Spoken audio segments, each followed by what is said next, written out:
dream they sold and broke. For every word the liars spoke, we dissent. For the truth they twist and bend, we won't let the story end. We dissent for the love of this land, not their greed, not their command. We dissent, cause freedom's not their toy, and we won't let them destroy.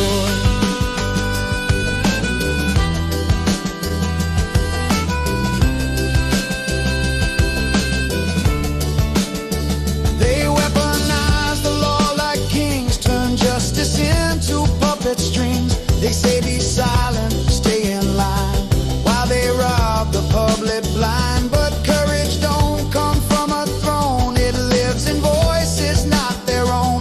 The power's ours, it always was, and we'll rise again, because we dissent for the flag they claim to own, for the truth that we've outgrown. We dissent for the rights they try to kill, for the fire that burns still. We dissent for the soldiers, teachers, kin, for the fight we're still within. We dissent not out of hate but care, for the soul that's still out there.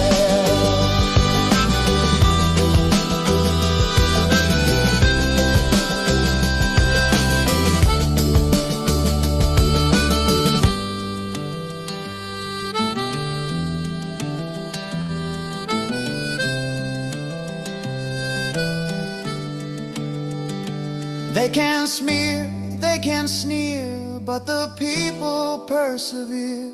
Every chant, every sign is America in its prime. From Selma to Stonewall to today, our dissent is the American way.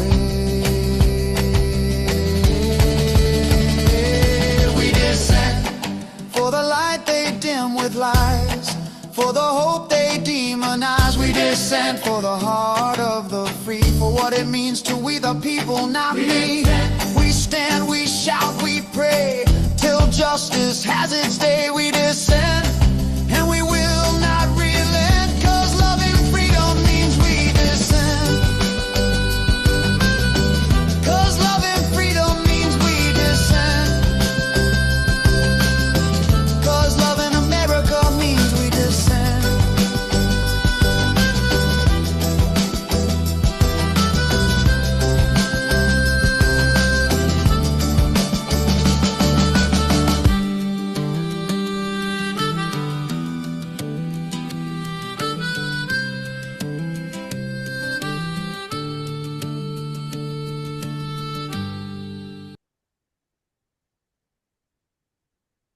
Oh, nice. We dissent. Our question for today is going to be, so how are we going to express that, and what are we going to do? My name is Lorna Hilliard, and we're going to start off. We'd love to know if there's people who this is the very first community meeting for Elders for Sound Democracy that you've been to. So if this is the first one, give us a wave. We'd love to acknowledge you and to say hello, and are glad that you are here. Thank you so much for coming today. Since there are some new people, I'm going to just give you a little bit about Elders for Sound Democracy. We are a project of a bigger umbrella group called Elders Action Network, a nonpartisan, volunteer-driven community of elders who are taking action to create a better world for future generations and all of life. We are concerned about what we see happening in our world around us, and we're going to do something about it. The role of Elders for Sound Democracy is to protect and strengthen democracy now and for the future.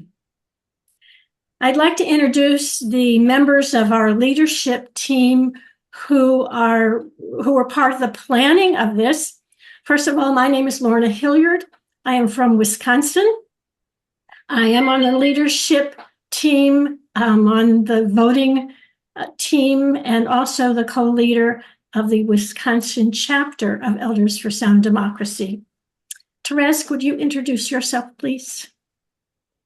Thank you. I'm from Philadelphia on the leadership team, and the voting team, and delighted to be here today. Very happy that we have the speakers and so many new friends.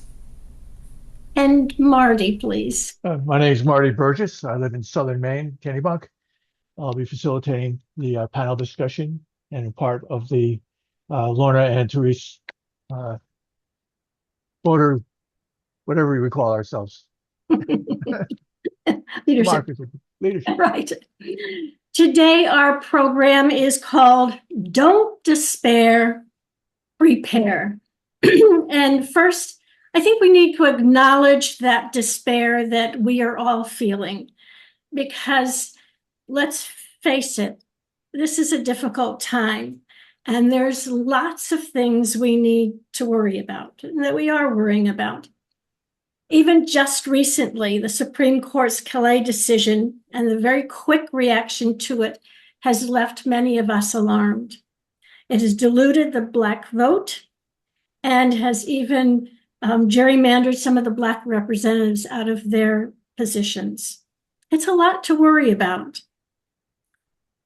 And we need to remember that and acknowledge that that is part of a larger design that endangers our rights and our democracy. It's a serious time. And sometimes a little despair is okay. We need a little bit to keep us alert and engaged and motivated. But we don't want it to paralyze us, to have us throw up our hands and do nothing because of our despair. So we need to get to work. What if we got to work and we were able to flip the effects of the Calais decision? What if we got so many pro-democracy people out to vote that it didn't matter if they gerrymandered our maps? So there's a lot to do.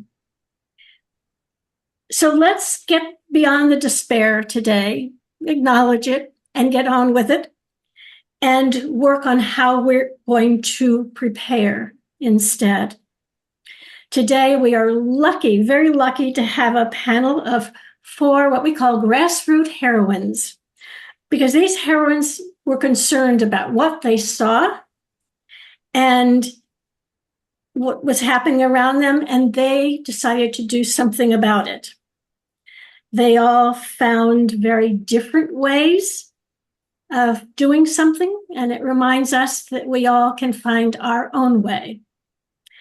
So we'll hear the stories of these 4 heroines, and after that, we will have a time for questions and answers.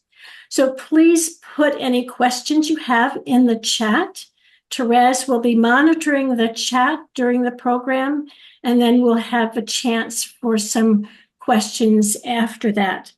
At the very end, we'll end up with even more ideas for you can find a way, your own way to dissent and to not despair. So Marty, handing it over to you. Let's meet our guests. Very good. We have 4 speakers today. Amy Wood, Kathy Johnson, Catherine Hetz, and Nora Tryon. And I'll start with Amy. I have 5 to 7 minutes apiece to talk. We'll have a little bit of time for questions. If you put them in the chat, send them in. One of us will be able to read the question. And as a follow-up, we have a same time slot next week to do follow-up discussions for smaller group process, if you will. So if you can make it for that, that'd be great. And Amy, you get to start us off. Okay, great. So I am Amy Wood. I live very close to Marty. We live on the same road in Kennebunk, Maine. And we go to the same Unitarian Universalist church. And Marty also taught me how to do paddleboarding. So he's a good friend of mine. And he invited me today. But anyway, as a psychologist, and I've been a psychologist now for about 30 years, I, of course, noticed that people are getting more and more stressed out because of what's going on in our country. And it's not just, things we've been stressed out about for a while. Let's say like climate change is one thing, but now the biggest thing has become democracy, the crumbling of democracy, and trying to do what we can to fortify it and rebuild. And I decided after becoming acquainted with an organization in Southern Maine called the Democrative Cooperative, or the Democracy Cooperative. It's a pretty cool organization, and what they try to do is bring people together from opposing viewpoints and have them collaborate, have discussions, find common ground. And I spoke with them and presented this idea of me coming in on a regular basis and doing a talk for people on how to be resilient through this time of tumult and chaos. And I've done probably 4 or 5 of those, what I would call facilitated workshops. I do them on Saturday mornings in the center of town. And the first one, what I noticed right away, I've done a lot of workshops generally about how to reduce stress as a psychologist in many, many, many different contexts, but typically corporate environments, community environments. And what I noticed right away when I showed up was I had never seen such a stressed out group of people. About 25 people who all explained to me they hadn't been sleeping. Some of them weren't able to eat. They were just so eager to have advice on how to deal with this time that is just fraught with pressure and fear. And, I taught them some of the tricks that I know, some strategies that I know, and all centered around how to feel in control when things are out of control around you. And let's face it, it's not just during this political upheaval that's the case. It's always. There are so many things that we can't control. Everything, not just who's running the country officially, but we can't control the weather. We can't control the stock market. We can't control what other people think about us, no matter what we do. So that's a big part of what I do as a psychologist, help people to go within and center on, okay, even though all this stuff is going on that I have no command over, I do have a lot that I can do internally. And that's really what resilience is. Resilience is not this idea, I think, that really got out of control during the pandemic, the idea of just working past your breaking points. Pushing yourself harder than you really should be to the point where you just hit a wall and fall apart. That's burnout. What resilience is, it's understanding that in a world that is moving so fast, where there's constant change going on, there's so many things out of our control that we can never have impact on, and we're never going to be able to stop the stress around us. It's going to continue. So what resilience is changing your inner experience so that you can steady yourself amid all of that. And the first time that I did one of these workshops and taught one of these strategies, which I'll teach you in a minute, it's pretty simple and effective. I went over to this man who seemed to be struggling, and I said, how is this going for you? Is this exercise working? And he said, no, it's not working, because you're really not helping us solve the problem. The problem that we have is that Trump is in office, and anything short of removing him from office is not solving anything.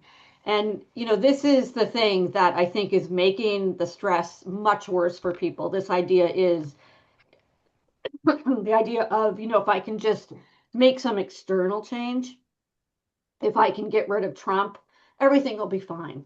And this is typical of our culture. We love quick fixes. We like to have things happen overnight. If you just follow steps 1, 2, 3, you'll lose 100 pounds. Your life will be great. On and on and on. I think because that's a common way of thinking about things in our culture, we expect things to be like that in this actual national crisis that we're in. And so what I've really been trying to do in these workshops is help people get back into their own power and realize it's not about fixing something on the outside to give you a sense of balance, to give you a sense of calm and confidence and competence. It's working with yourself and asking, how can I pull together my strengths to be able to contribute in a way that's meaningful for me? So I'm going to just teach you a short exercise right now that you can do anytime to feel a greater sense of control when everything is out of control around you.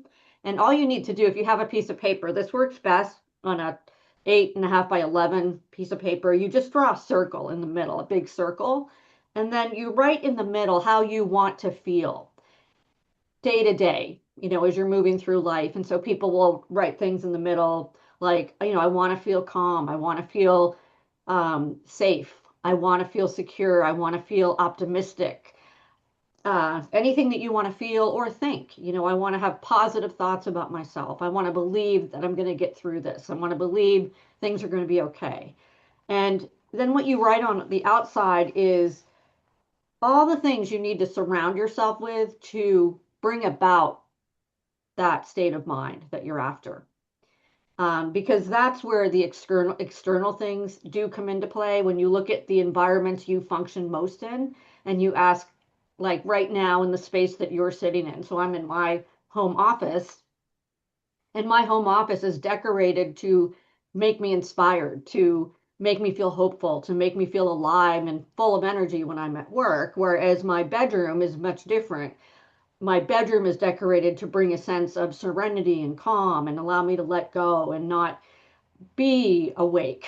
So taking this attitude, from the bigger picture, taking this approach from the bigger picture and into the environments you function in most. Another one might be your car. When people commute, people who come to me, I do a lot of coaching with people, executive coaching, life coaching, and they'll say, I get so stressed all the time. I just can't get away from the news. And then I'll ask some questions and learn, they're exposed to the news all the time because they're not managing their technology. So one example of how this works might be if you're in your car every day listening to the news or listening to podcasts about the news, then you're going to be hopped up all the time. And so maybe changing that external world that you have command over might be just not listening to the news when you're in the car, maybe listening to a fun podcast, or maybe listening to relaxing music, or maybe not having any noise at all in the car so your mind can just wander.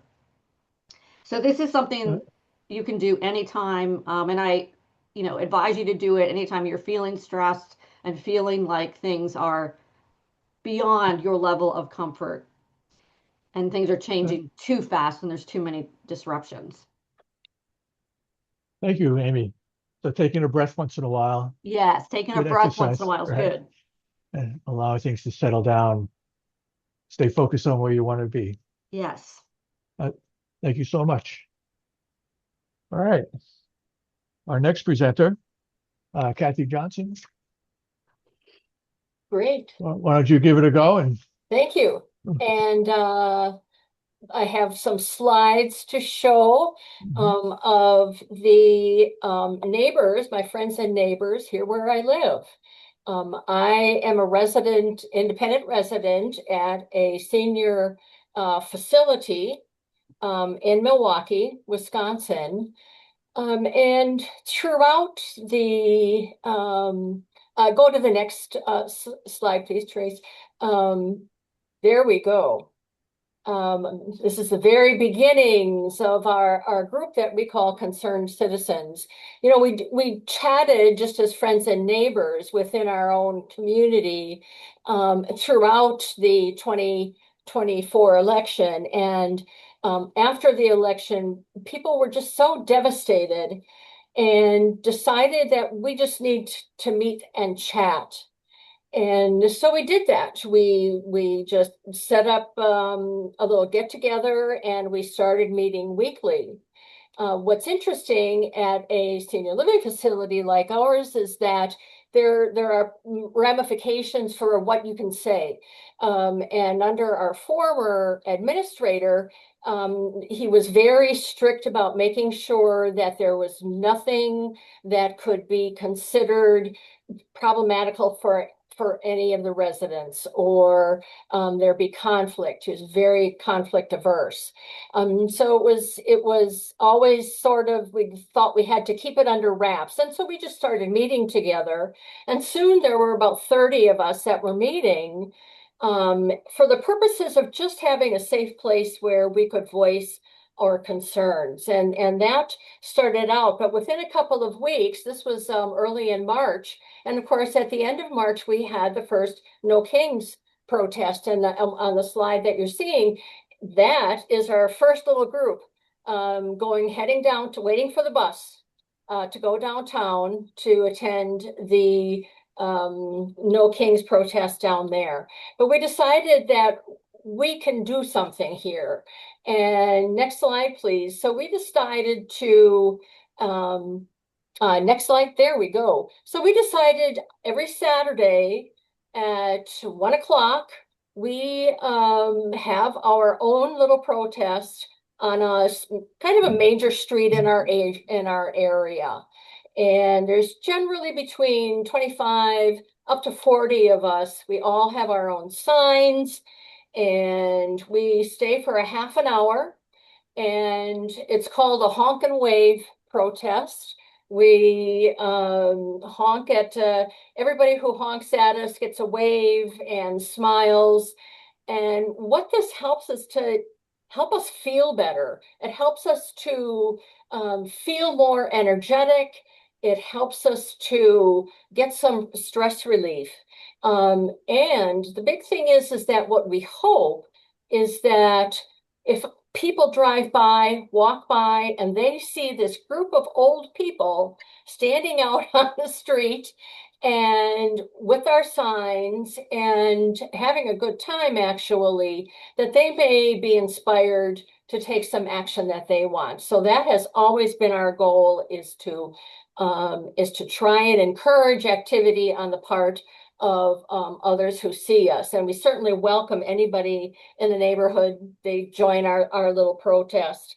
But it is really a self-help measure for us. At the same time, we're doing that every week. We also meet every week, members of this generally the same group, so that we have that place to voice our concerns as they develop. And for information sharing. Information sharing is so important because there's so much information coming at us. So easy to get misinformation. And so it's important to us as a group that we have accurate information. So information, it's also about making connections. We connect with one of our local grassroots group. We have connected with other groups. We share articles so that we can have intelligent discussion about what's going on and formulate plans. And the last big goal is to take action. We don't, as our protests are, that's one thing. That is one action we feel we can take. And we have missed in over a year, every Saturday, we have missed one Saturday when it was a blizzard was going through. And of course, Milwaukee, we're 3 blocks from Lake Michigan. That was the only day. So for over a year, we have been demonstrating on the street. Next slide, please. So I wanted to show this slide because we have so many people that are interested, and the lady with the blue resist sign is 103. So we feel that involvement in civic action, civic information is important as we age. And if our facility is not providing that, we decided that we were going to provide that. And so our age group is generally people from the mid-80s. Some of us are under 80, all the way through to Betty, who's 103. We help each other. It's also that opportunity to help our neighbors to get out there. Next slide, please. And we continue to go to the local Milwaukee demonstrations and protests that are scheduled. Here is some of my neighbors at the October No Kings rally. So we continue to do that. Next slide, please. But the big event was the most recent No Kings protest. We decided that we wanted to open up our own protest so that anybody could attend who wanted to. So we registered our little protest with Indivisible. And then so people could sign up to go to our location for a protest. And the red vests, here's the group of marshals. The red vests were provided actually by the administrator and maintenance for our group. Next slide, please. The day was so wonderful. Here is a snapshot. Now, this is a long block, but we had approximately 1,100 people come to our protest that day. There's usually 30 of us out there, 35 maybe, and we had 1,100. And it was just so spectacular. People were so engaged. They were kind to each other. I had a blast talking with so many of our neighbors in this community. They came with their signs. And when they left, and it was amazing, 2 o'clock came and people just started leaving, which is what we hoped. We had bags to pick up the trash. Amazingly, there was no trash. It was an amazing group of people. It was just a wonderful experience. Next slide, please. In fact, you can just show the next slides over the next couple of minutes. But we also found that we want to do more. So with our group, we do postcard activities, we do phone calls, we hook up and get those things from other groups that are wanting people to do those things. We have collected food, done food drives for things in our community, as well as toy drives during the holidays. And we now also, oh yes, I love this photo. I have to break up. This is what I call our glam photo.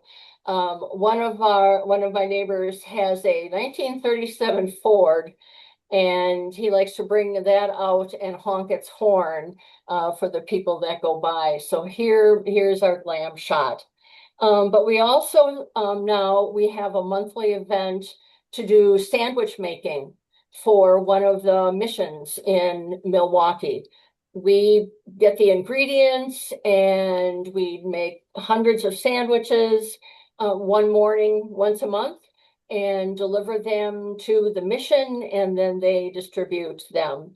So we're always looking for ways to be engaged. We are now starting to invite more local representatives. We have had our state senator in for a talk with us. We feel that this will help us to understand locally, and they can help us understand Wisconsin-wise what is going on. And it gives us more opportunities then to actually get out there and do something. It has been a wonderful experience, and I hope that other organizations are able to go too. Thank you. That was wonderful, Kathy. A great report. Thanks. From humble beginnings to a major event. Very nicely done. Our next speaker is Catherine Hess. And that's your cue, Catherine. Okay. I am currently politically involved with 4 or 5 different groups, 2 of them here at ESD, both democracy groups, Defending Democracy and Political Corruption Action Group here. And we're focusing on some different issues. That's one of the first issues I'm working on. The next one is to save public education. In a generalized way, I'm working with a progressive 20-year-old running for school board here in Tucson. I attend all the school board meetings now, pushing back against Turning Point America. There's a Club America, a high school version of that. pushing back against the horrible voucher system here, and I'm trying to gather people to come and support me at these school board meetings. And then the third area that I'm working on is the Wiser pilot program, which just went into effect for everybody on traditional Medicare. It went into effect January 1st, and I have become a victim of that program. And I want to talk a little bit about that because a lot of people are not even familiar with it and the fact that it may impact them as somebody who's not in Medicare Advantage. That's technically not Medicare because it's been completely privatized, and United Healthcare and other corporations are running that and have built the Medicare Trust Fund for $1 billion last year. So we're not talking about Medicare Advantage. We're talking about anyone in this room who has the public supported traditional Medicare with a secondary. So last summer, CMS, the Center for Medicaid and Medicare Services, with Dr. Oz at the helm and a few others, decided that they were going to try and corporatize traditional Medicare. And so they put into place for January 1st, 2026, what was called the Wiser Pilot Program. And it affected 6 states here in Arizona, Washington State, Ohio, Texas, Oklahoma, and New Jersey. And what it did was it created a list of common procedures that I used to be able to call up my doctor and get, and required prior authorization. So a private company was assigned to every state. The one here in Arizona was founded by a billionaire. It's called Zyder. But the troubling news is that one of the medical treatments on this initial list that was going to require prior authorization, which is a huge rigmarole. If you're in Medicare Advantage, you're already familiar with it, and it can delay service. This company is using robots to decide when a doctor applies for prior authorization. They get money in their pocket for a denial, then the doctor has to go back and appeal it, and this can delay care for over 2 months at a time. So knowing last year that I was on the list because I have a treatment plan and receive cortisone injections every 90 days. I waited until the last day of December to get my shot, thinking that, okay, with the chaos that's going to happen January 1st, I'll be able to get another one on March 30th. Well, no can do. Chaos happened. And CMS made a rule that you cannot even apply for the prior authorization until 91 days had passed. So if you're lucky to get approval and your doctor's on the ball, you'll be delayed 2 weeks. But that's not really what's happening. People are having delays of 2 to 3 months. So I wrote a personal story because I wound up 4.5 months before I could get a shot a week ago due to the prior approval. And I wound up writing a personal story because everybody likes to publish those now, and did get published in a lengthy op-ed in the Arizona Daily Star a couple of weeks ago to inform people about what is going on via my personal story. And so that is what I'm shopping that around now because CMS has changed the rules up for doctors. I happen to be in an excellent clinic in Tucson where my doctor was fighting back against Wiser from last summer as well as I was. I'm in a 6-state coalition, a different group. He's with a bunch of doctors, and they've already filed 2 lawsuits against this. Now, our federal people, senators, people in the House, there are numerous bills bills that do not have enough signatures on them. So we have not been fortunate enough, obviously, to get any federal legislation to push back on this. But just hours ago, I received news that Ron Wyden of Oregon is initiating the Congressional Review Act, which I had never even heard of, and was passed in 1996, which can overturn a federal law. And they already have 20 or 25 signatures. So I will probably be interested in writing an action alert for everybody in this room to call their senators and congresspeople, their senators, excuse me, to sign on to this. But it could overturn Weiser. Now, the problem with Weiser is twofold. Many people don't know about it. And I'm talking about doctors.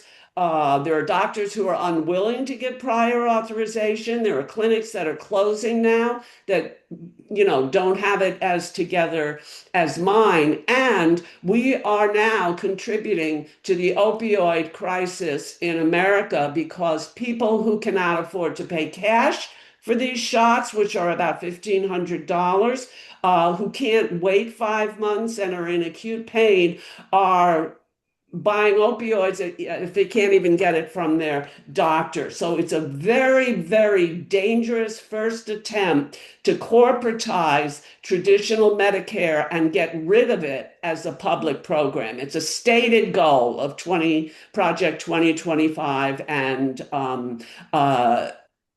that's what's going. That's what I'm doing. Well, thank you, Catherine. Sharing information and taking action and being persistent for that storyline. Thank you so much.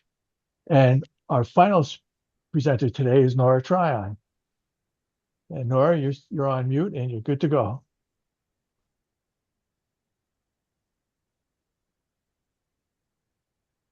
Sorry There you about are. that. Can Great. you hear me now? We got you. Okay. Yeah, well, I'm Nora Tryon. I'm a visual artist and I'm an activist. I've done both of those things most of my life. And I'm also a member of the Union of Maine Visual Artists, which was started in 1975, which I think every state should have one of them. I should say our mission is to advocate for Maine art and artists to promote the common good.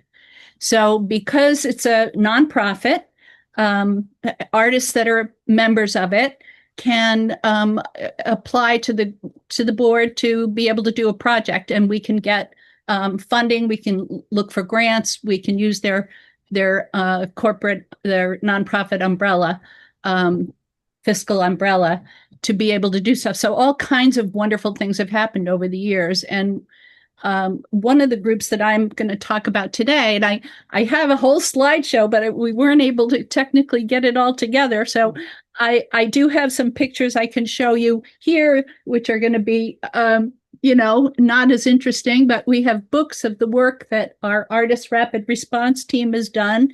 We've been in action since, maybe 14 years now.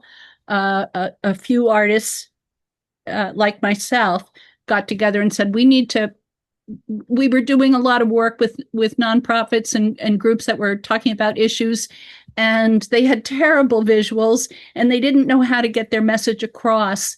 And so we worked with them to create visuals that would become really visual sound bites for their messages. And we've done, probably thousands of banners, props, and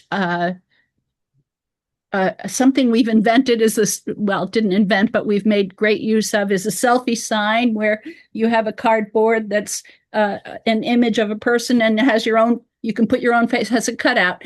So we use those to great advantage when we do public events and people come up and it'll say vote or whatever the slogan is of that particular event, and they put their face in it. We ask them to take a selfie of themselves and send it out. So it's our way of getting into all kinds of social media feeds, and it's been really successful. People have a great time doing it. If we're able to get the video to show in a couple of minutes, you'll see some of those in action. So the Artist Rapid Response Team, we get together once a month. Many of us are working on things in between. And we work with been a couple of hundred groups over the years to promote their messages. They also can come in and work with us. So the process of working together really compounds the sense of empowerment and the joy of community, of working together. And a byproduct of that is that our organization, our group of artists, which keeps growing, especially since Trump's presidency, everybody's looking for a way to relieve the stress, and the art is a great way to do it. So we get together, and it just enriches all of us. The other group that I'm going to talk about is the Luminart. Oh, so there's a picture. That one came up, huh? So that's a picture of us working in the Merry Meeting, which is a wonderful place that we meet in once a month. And you can see on the right, there's a full-size placard of a person. So we do many different types of things. During the pandemic, we began creating yard signs because people weren't gathering in big groups. And we worked with Indivisible, and they mass-produced many of our images and put them all over the state in rural areas. So that was a very effective campaign that we did. Luminart is an offshoot of the Artist Rapid Response Team, which was the first group. And that was formed about 10 years ago by members of the group who are video artists and are into different types of technology. And they wanted to be able to do building projections and work in public spaces on buildings and landmarks and across the state. So I'm part of that group, although I'm not one of the tech people. I'm one of the artists. I do a lot of the painting and design work and constructing of things that we're going to incorporate into our projections. We love doing projections. They are limited because you have to have darkness and you have to have something that you can project on. And in Maine, many of the cities they're old brick buildings. They're not really reflective. They're not great bright white surfaces to project on. And you don't have too many opportunities for large groups of people to be out on the street at night. So we choose our times judiciously. We've worked a lot in Portland. And which is the biggest city in the state. And during art walks in Portland, we're able to project. We get permission from buildings. They're really collaborative events where we work with the Ideal Maine. What's the name of it? Marching. It's a marching band. It's the Ideal Maine. It used to be the leftist marching band, but it's Social Aid and Sanctuary Band. That's what it's called. Ideal Maine Social Aid and Sanctuary Band. And that's just a wonderful group of musicians that get together and play for these different events. And so we have to partner. We partnered a lot with on our voting ones. We always partner with the League of Maine Women Voters, and they set up a table right next to where we have our projectors. We project on the buildings. We have people walking by, picking up our selfie signs, taking pictures of themselves. We interact with all the people on the street and try to make it a big celebration of democracy. And people have a blast. The music's playing, and that's one of my favorite things that we do with Luminart. We also have much more somber things. We've done vigils and with the names of homeless who have passed away on the streets in the year, and we do them on a monument. and we recently did last fall we did a projection at the Cumberland County Jail where people were protesting. A group was protesting because they were holding ICE detainees in the jail. And that was a very powerful and somber event. So we really work in many different directions, in many different situations, and with lots of different partners. We started to get a little frustrated around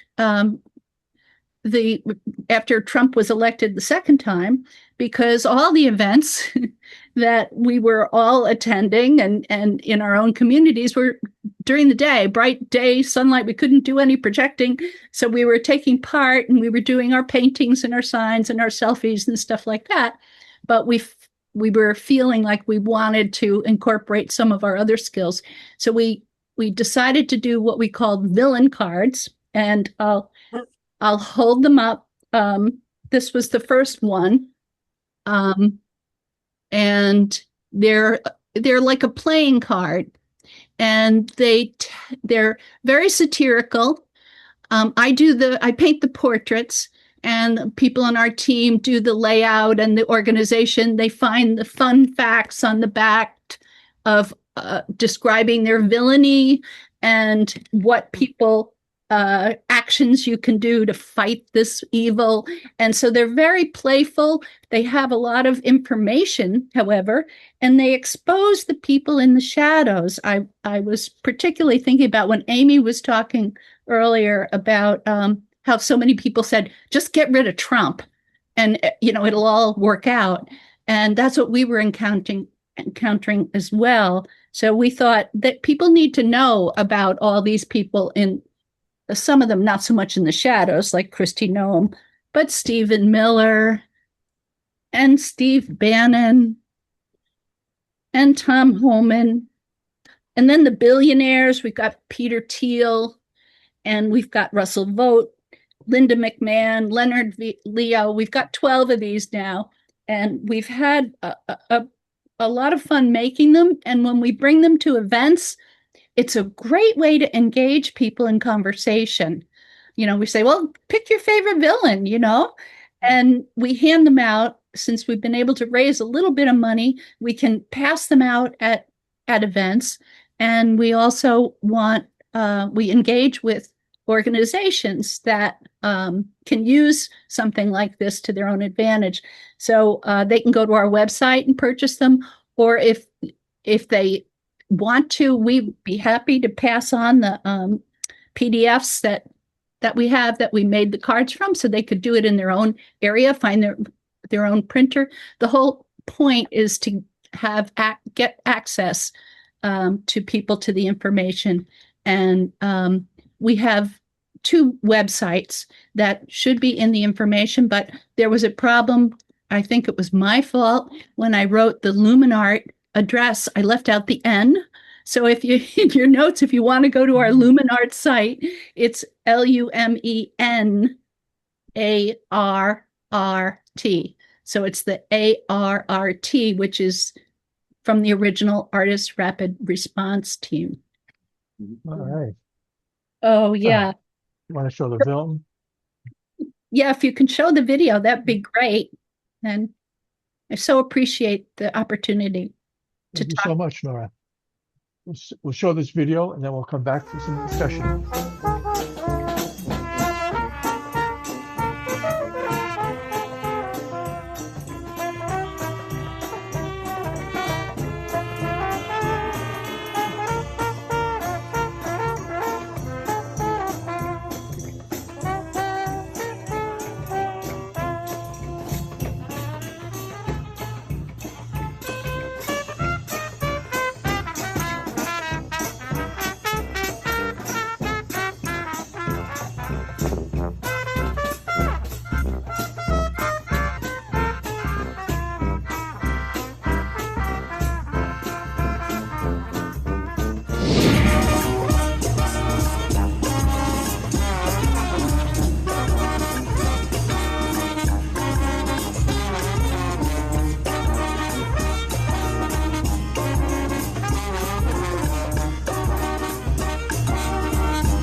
There we go. So maybe we should be doing dance parties as we do these as well. Showing you in the back of that. So today's panel, we've gone from taking care of your own self to doing public displays of activism, along with information sharing, getting others involved. It's been a wonderful amount of information. What we'd like to do now is take a few questions, and I think the way to do this is to have Therese pay attention to the chat, put a question in the chat for the panelists, and then we'll answer them as many as we can.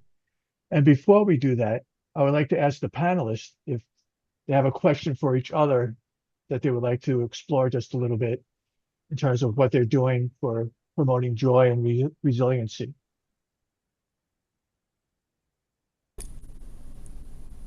Well, I can say something I'm doing to promote joy and resiliency. I have committed myself on a daily basis to communicating with one or more people within my personal circle and my political community, even if it just means listening, to somebody freaked out about the things that are happening every single day. I've also committed myself to doing projects that bring me joy. And I'm involved in one right now. I'm a tile and plant designer, and I'm designing a little casita for my backyard that I will be able to go into and leave the world for a period of time. Grand, thank you. Therese, did you catch that question for Amy? I caught it. Well, Wait a second. Yeah, that's right. Did you have a particular one in mind? Well, the question for Amy was about mental health services in Maine. I'd like to modify that just a little bit, but how does one access support like you provide in addition to what's right? Sure. So, I used to live in Chicago before I moved to Maine, and as a psychologist, it could get pretty discouraging in Chicago because it was so hard sometimes to get people the help they needed and to see the follow through with that. And, one thing I know about Maine is a lot of people move here because of the incredible social services. And that's certainly what I've seen in my career. We have a lot of really great providers, just in terms of counselors and therapists, psychologists, psychiatrists. Although it's very hard to get an appointment with a psychiatrist, we don't have enough of those. It's not hard to get an appointment with other types of people in the health profession. So what I typically advise is psychologytoday.com. It's a national website. It's like a clearinghouse of therapists all over the country. So you just plug in your zip code and you can find a therapist who meets your criteria. Each therapist has a full profile so that you can really get every bit of information you need to be able to choose who you would like to work with. And I always recommend when people are looking for a therapist that they test drive a few different ones to see who you have the best rapport with. Yeah, but it's not hard to find that kind of help here in Maine. Are you looking for another question? I know there are a few kind of clarifying questions that maybe I can raise. One is, will we have a recording? And I did put it in the chat. Yes, we will have a recording. And in addition, we will share in a follow-up email, probably by tomorrow, all the resources we can gather. How are you doing? Nice to see you. Good to see you. I've got a call going right now, but I'll be in a few minutes. Hope to see you. Okay, see you. So, thank you, Marilyn. So we will put all the resources that we can that have been mentioned by our speakers in the links. And if you remember one that you don't see, send back the information and we'll get it for you. But actually, I now have a draft email that's getting longer and longer, and with every answer, it gets longer. Another question that was in the chat was for Catherine, and I think Catherine may have answered it. But for those who haven't been monitoring the chat, Catherine, perhaps you could talk a little bit about how the status of this WISER program. It's a pilot program in 6 states. When or how might it go national? And tell us about who's providing some pushback for it. And we'll have Catherine. Yeah, there's a lot of pushback against it. It's just the in the Senate and the House, nothing's happened because there's not enough votes. I believe Dick asked this question, but I'd have to go. I have too much information in my head. The supposed length of the pilot program for the 6 states, I think they're saying is 6 years, but let's get real with the Trump administration. Just because that statement was made, it could very well be a lie because they've already stated, this came right out of Project 2025, that they want to privatize Medicare, traditional Medicare. So the stated goal of the WISER program is to lengthen the list of procedures, common procedures, I might add, of the 15 that are on now, and to eventually have this be a national requirement. I don't know how they came up with these 6 states, but unfortunately I live in one of them. So it's a very, very dangerous trend that is happening, and that is the stated ultimate goal, is all 50 states. Catherine, do you have a go-to place where we could support you in opposing this? Or will you give us that we can share with people later? We want to oppose this. Yes, there's a lot of people. There are Democrats who have not signed on to the Smarter bill and the House resolution. I can send that information. I don't have it right in front of me.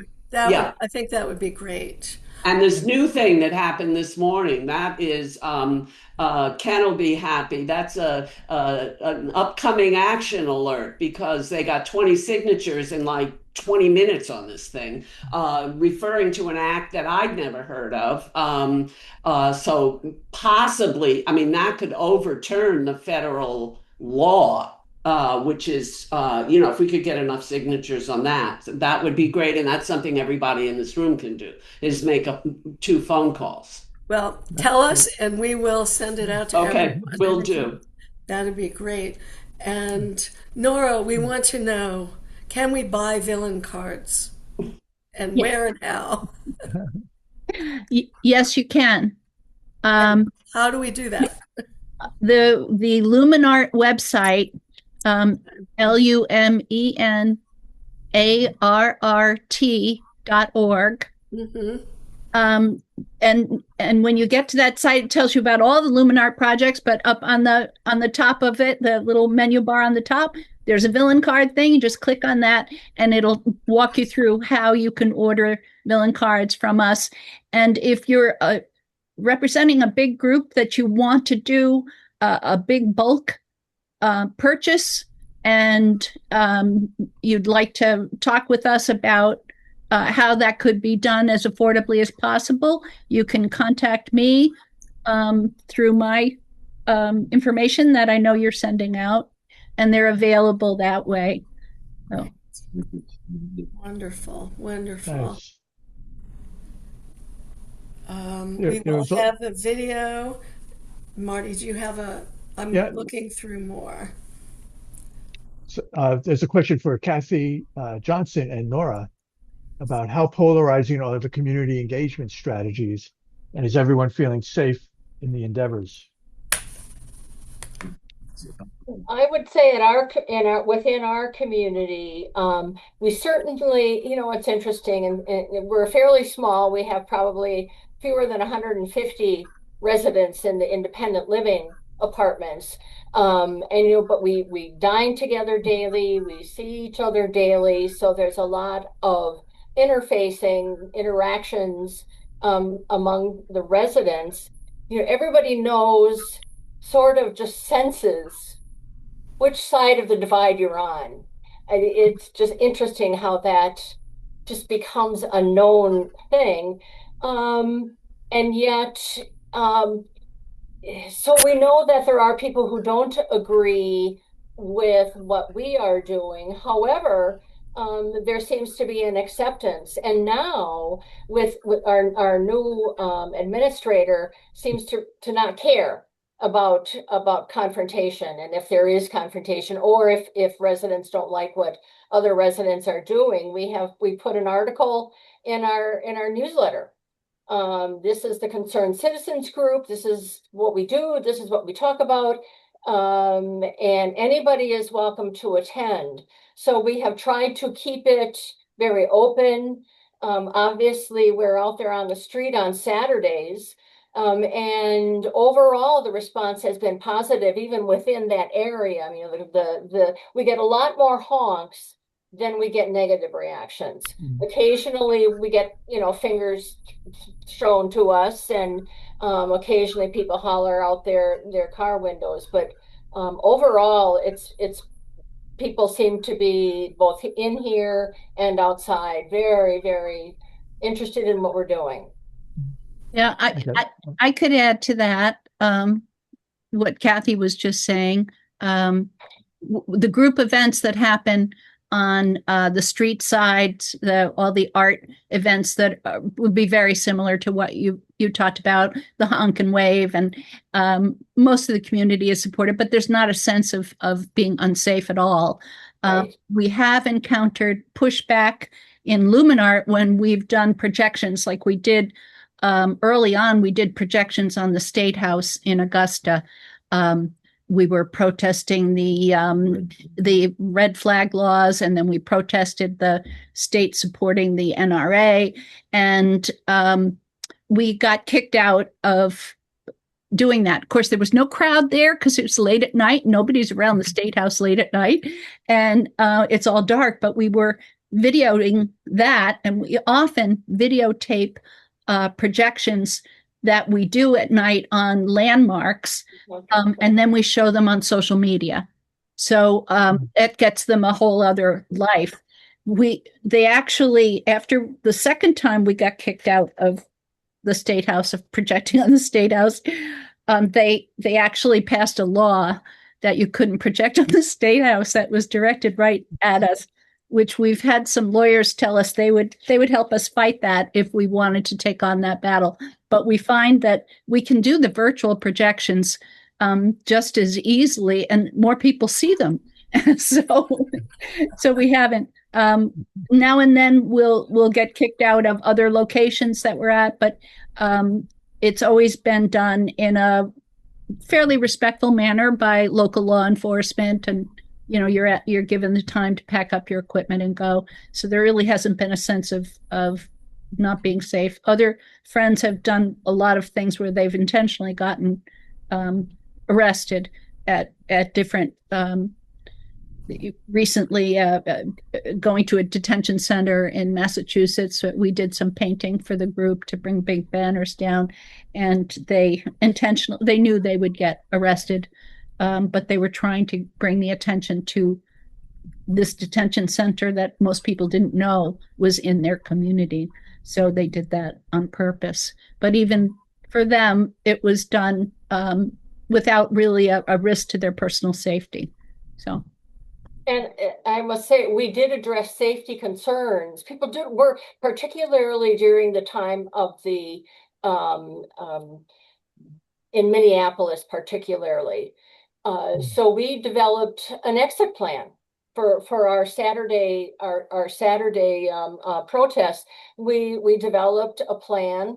We had whistles, and we just, if you hear 3 blasts on the whistle, which means a sighting of ICE agents, that how we would get back into our yard, so to speak, behind a locked fence.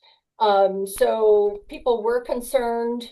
I think they're not concerned right now, but I felt that we needed to really address that safety factor, particularly when there was so much ICE activity. Of course, now the ICE activity is more secret and more hidden. But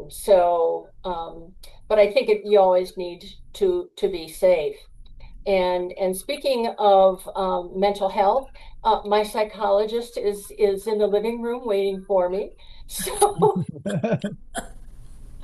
I thank you so much for this presentation, Lorna. Let me know if there's any follow-up questions I can get in contact with. I really appreciate the opportunity. Thank you all. You're very welcome. Thank you. Yeah. There was a Yeah, another I think question. some people, well, one question is, many people thought this was a 1 hour, it's a 1 hour meeting. Actually, we schedule it for an hour and a half, but some people will need to leave, so thank you. Thank you for coming. I know a number of people thought it was just 1 hour. We can have a few more.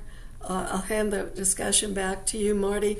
The other question that I'm seeing a little bit in the chat is, how do you get your ideas, and are other people taking your ideas as well? Is there a way to scale what you're doing, or are you scaling what someone else is doing?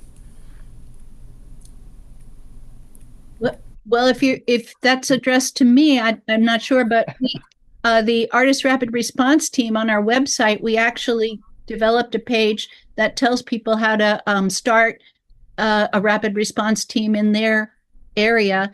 And there is one in New York City that has blown out what we do in Maine, because they have so many people to work with. And we actually did a lot of work with them initially.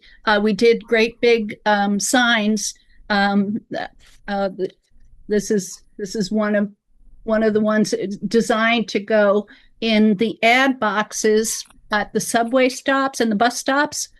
There was a person who had a key, wasn't supposed to have the key, and he would go in and take down or just put our images over the advertising. So it was really trying to take away the corporate control and give the voices of the people. We did a lot of images for them, and it was exciting to get photographs of our great big paintings on the city streets, and they'd last as long as they lasted, and then they'd be ripped down, and that program is still going on. They're still doing that in New York City. So there's information there of how to start a Artist Rapid Response team. Good. We have a lot of people in the chat appreciating the great ideas and the work. And I have some more questions of, how do I get in touch with Kathy? And we will give you as much information as we can about each of these. If you don't find you have enough, there'll be an email that you can use to get more information. Over to you, Marty. All right. Any final words from the Amy, Nora, or Catherine? I think still here. Well, somebody asked me to provide this information to Robert Hubble. I'd like an email address for that. I'll be in touch with you. Okay, cool. All right. And Therese, you want to put a plug in for a follow-up meeting next week? Oh, yes. A bit of one.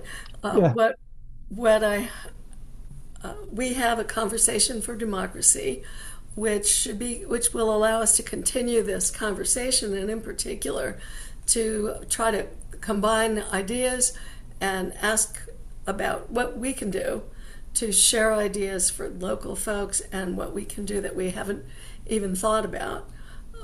We'll put that link in our follow-up email. It's called the Conversation for Democracy, and it'll be a continuation of this discussion. Just so you know, our heroines mostly will not be able to be there, but your hosts will be able to be there. And we will have a grassroots conversation next Wednesday, same time and similar place. Well, unless you use the same room, then it is the same place. Well, yeah, but we can't. No, I mean my room. Right. Right. But I really appreciated the panel discussion, that it started out totally by chance on my part, that Amy started talking this inner work for us all.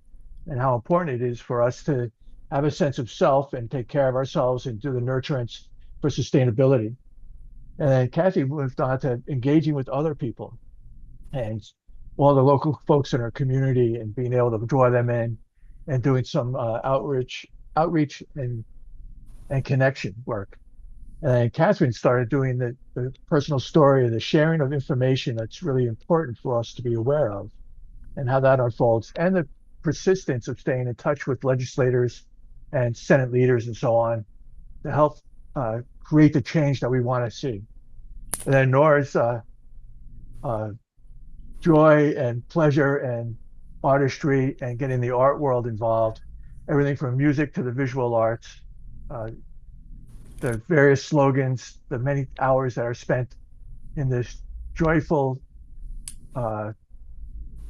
endeavor, if you will, about really bad things and how public it is. So going from internal to the public domain, just a wonderful series of discussions. And we'll follow up next week with various topics, depending on how many people show up, breakout rooms to flesh it out even further, depending upon what your questions are. And we have even more ideas. That's right. For how to get. So if we could start the slide deck for the ending, there are so many ways that we can get involved, and some of them are just small ways, and some of them, as you can see, are kind of bigger ways, but they're still important ways that we can get involved. And I'm hoping we have that slide deck coming up. Here it is. And I put in the chat, folks, a link to register for the Defend Democracy team of ESD. And we meet every Monday, the first and third Mondays of every month at 1:30 Eastern, 10:30 Pacific time. And we talk about exactly this kind of stuff, things that are going on that are horrible threats to democracy, and specific actions that people can take to push back against those threats. So I invite everyone to join us and share ideas there. And again, the registration is in the chat. Thank you, Ken. I think we also have it in the slides, so we've got you covered. Okay. You can do the next slide, please. We'll start with what you can control, and you, that's supposed to be YOU, you're the star of this. So the first thing you need to do is to take care of yourself. Just as we've been talking about, we can't do a lot if we're overwhelmed and in crisis mode because of our despair. We need to take care of ourselves and get to work. How can you do that? You can develop your own personal acts of resistance. You know, one thing I did is I got some banners that said, "Just be kind." And I sent them to some friends and said, "This is my act of resistance." So you can do your own act of resistance.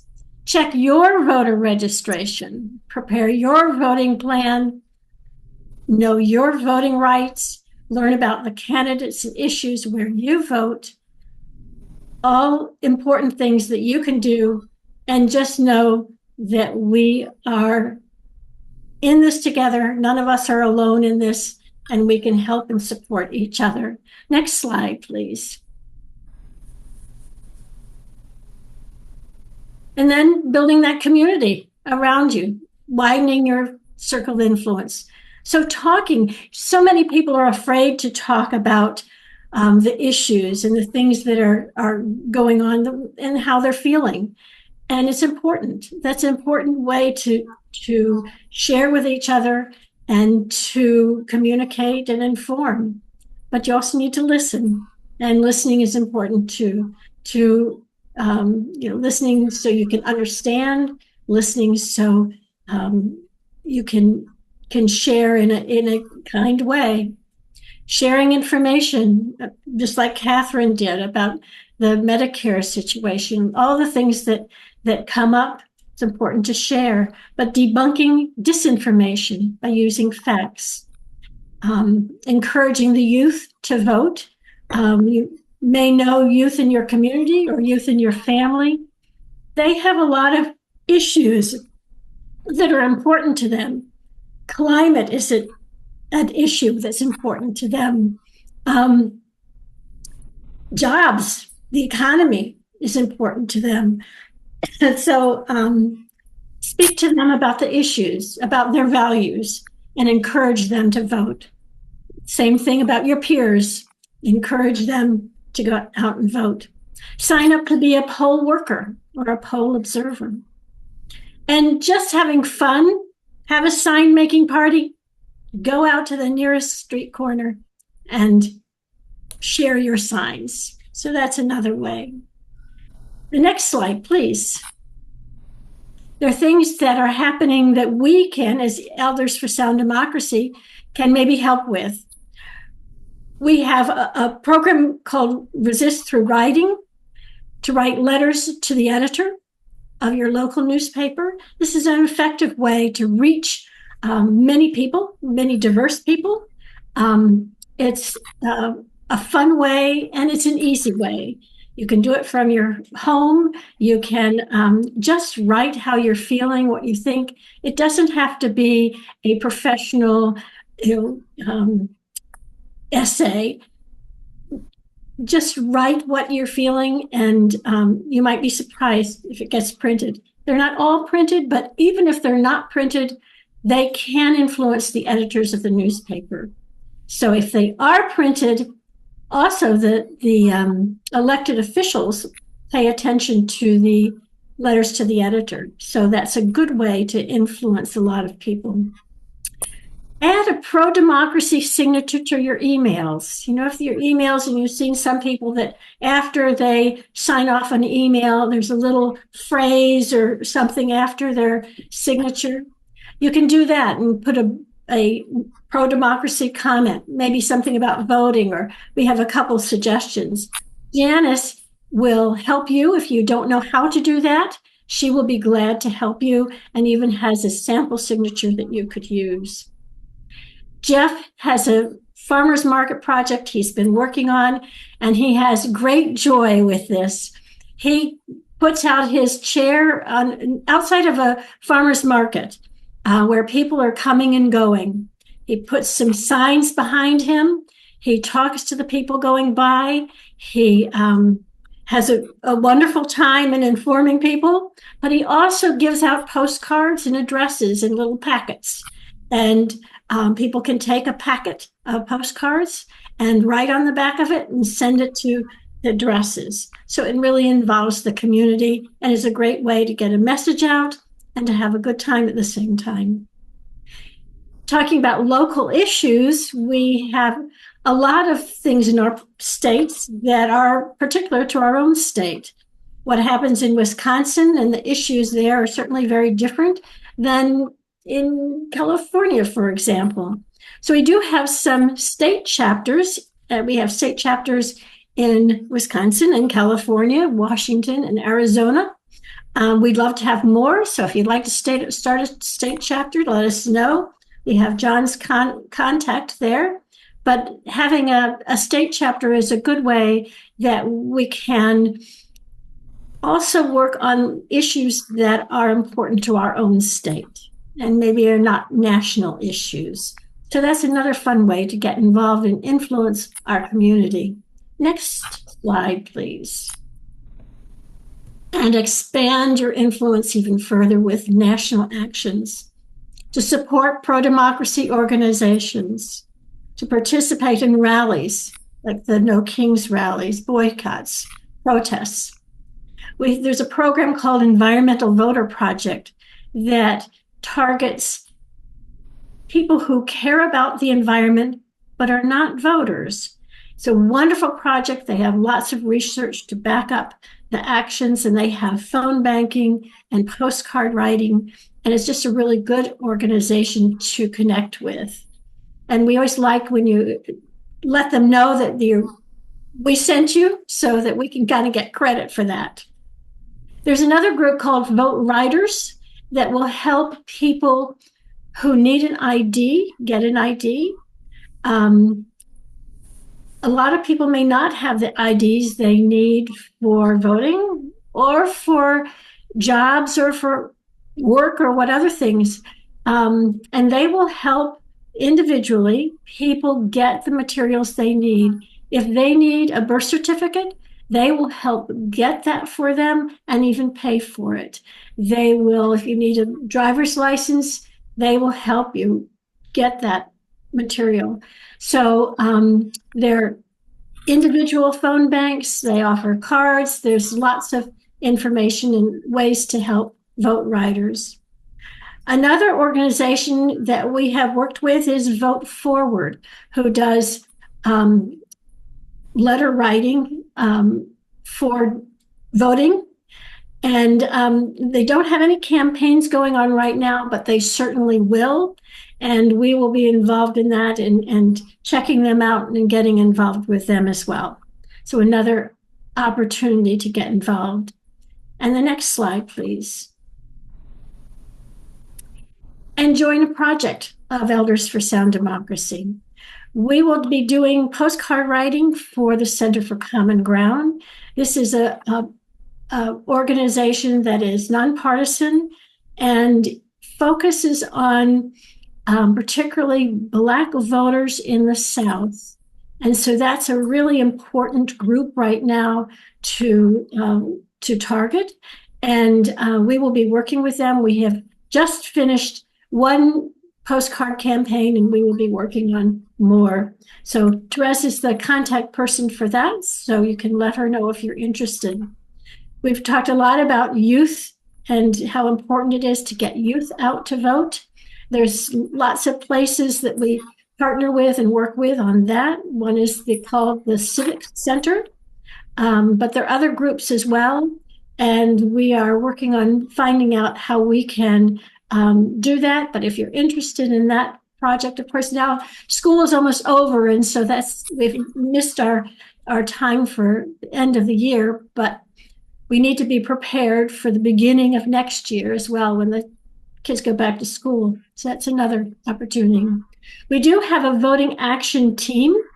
The next time we meet is next Tuesday, May 26th. You can sign up at our calendar on our website. And we talk about voting issues and how you can get involved in voting issues. It's a real interesting group. We like to learn from you as well as, telling you what we're doing. And people have brought to the conversation lots of good information and good ideas that they have, and that then we go out and respond to that and see what we can do. So it's an active and not just sitting and listening to something, but we really want to hear from people as well. So that's the fourth Tuesday of every month. We'll be having a voting action team. And here's Ken's Defend Democracy team. As Ken said, that he meets every first and third Monday, right, Ken? And they are the ones who look at all the things that are happening and decide if we really all need to know something and need an action. They prepare an action alert and send it out to the whole ESD community so we all know what we really need to do. His website is a little bit fuzzy there, but I think we gave him, we have his email in the chat, and we will make sure that you get his email when we send out the information. The deck will all be sent out. You can go to the next slide. Just our little bit about us, but we will send out all the follow-up, all the resources, and just remember that there's so many ways that you can get involved, so many ways that you can do things. Just find your own way, and that's the key. Something that brings you joy and fulfillment and meaning. So that is the end of our program. I don't know if either of you have any other comments, but we are so glad to have all of you here, and I'm so glad to hear from our grassroots heroines and all that they do. Any other comments that we got just at the end, Therese? Thank you so much for joining us today, and we look forward to seeing you again. Yes, very Quite definitely. an earful. Thanks, everybody. Thank you very much. Take care.